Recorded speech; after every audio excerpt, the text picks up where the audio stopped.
کہتے ہیں کہ ایک دن بہلول ہارون رشید کے پاس آیا۔ خلیفہ نے بہلول سے سوال کیا کہ اگر کوئی انگور کھائے تو کیا حرام ہے؟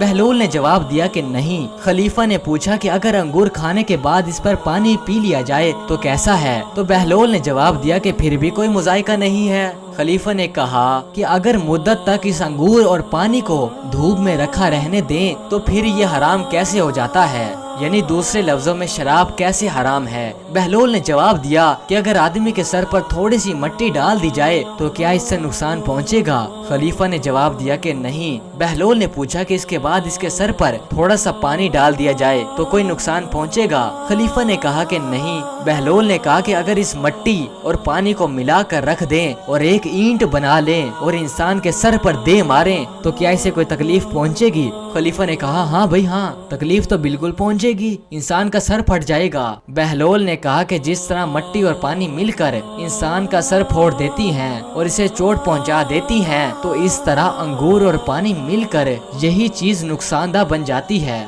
جیسے شریعت نے اس کو حرام اور ناپاک ٹھہرایا ہے، اس شراب کے پینے سے انسان پر بہت سی مصیبتیں آتی ہیں اور اس کے پینے والے پر سزا واجب ہو جاتی ہے۔ خلیفہ ہارون رشید بہلول کے جواب پر دنگ کا دنگ رہ گیا۔